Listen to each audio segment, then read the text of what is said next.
Guys अगर आपका SBI bank में सेविंग अकाउंट है और किसी भी डिपार्टमेंट चाहे प्राइवेट हो या गवर्नमेंट हो आपकी सैलरी आती है तो आप अपने अकाउंट को सैलरी अकाउंट में कन्वर्ट करवा सकते हैं। और सैलरी अकाउंट में कन्वर्ट करवाने के बाद में आप बहुत से चार्जेज से मुक्त हो सकते हैं। आज की वीडियो में सैलरी अकाउंट के बेनिफिट्स मैं आपको बताने वाला हूँ। हेलो गाइज, कैसे हैं आप सभी? उम्मीद करता हूं बहुत अच्छे होंगे। यूट्यूब चैनल आरपी अंकित हिंदुस्तान में आपका स्वागत करता हूं। तो चलिए बिना टाइम वेस्ट किए स्टार्ट करते हैं। एसबीआई में सैलरी अकाउंट के बेनिफिट्स क्या क्या हैं और कौन कौन से चार्जेज से आप मुक्त हो जाओगे अगर आपका सेविंग अकाउंट है और आपने सेविंग अकाउंट को सैलरी अकाउंट में कन्वर्ट करवा लिया है। गाइज सबसे पहले हम बात करते हैं मिनिमम एवरेज बैलेंस की, यानी कि जो मंथली एवरेज बैलेंस अकाउंट में मेंटेन करना होता है वो अगर आपने सैलरी अकाउंट में अपने अकाउंट को कन्वर्ट करवा लिया है तो आप वहां पे जीरो मेंटेन रख सकते हैं। यानी कि अगर आपके अकाउंट में जीरो बैलेंस है तो आपका कोई चार्ज नहीं लगेगा। और गाइज इसके बाद में मिलती है आपको सैलरी अकाउंट में ऑटो स्वेप फैसिलिटी, जो कि बहुत ही शानदार फैसिलिटी है। गाइज इस फैसिलिटी का मतलब है कि यानी कि अगर आपके अकाउंट में सैलरी क्रेडिट हो गई उसके बाद में आपने सैलरी को काम में नहीं लिया, यानी कि पैसों को आपने अकाउंट से नहीं निकाला है, तो वो पैसे ऑटोमेटिक स्वेप होके उनकी एफडी बन जाएगी। अगर सैलरी आने के बाद में आपने पैसों को नहीं निकाला है तो उन पैसों पे आपको एफडी का इंटरेस्ट रेट मिलता रहेगा। अगर आपको पैसों की जरूरत पड़ी तो आप जैसे ही पैसे निकालेंगे वो एफडी से स्वेप होके आपके सेविंग अकाउंट में आएंगे और आप उन पैसों को काम में ले पाएंगे।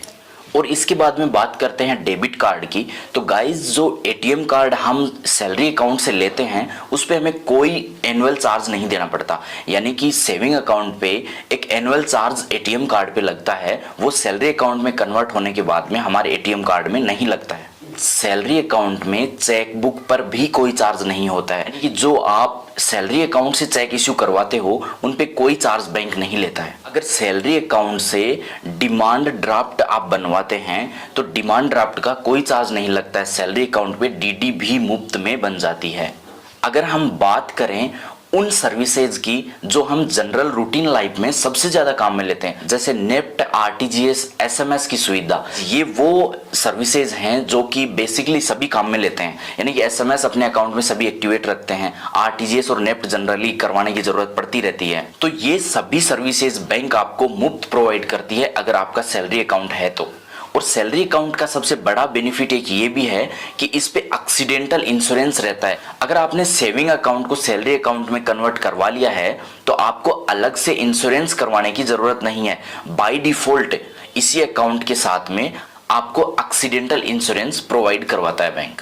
गाइज अगर आपको लोन की जरूरत है और आपका अकाउंट सैलरी अकाउंट में है तो जैसे कार लोन हो गया, personal loan, home loan, pension loan, लगभग सभी जितने लोन हैं उन पे आपको इंटरेस्ट रेट कम लगती है। यानी कि जब आप लोन लेते हो तो सैलरी अकाउंट पे इंटरेस्ट रेट कम लगती है।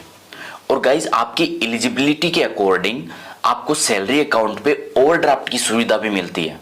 इसके अलावा अगर क्रेडिट कार्ड की आपको ज़रूरत है और आपका सैलरी अकाउंट अच्छे से मेंटेन है तो आपको इजीली क्रेडिट कार्ड मिल जाता है।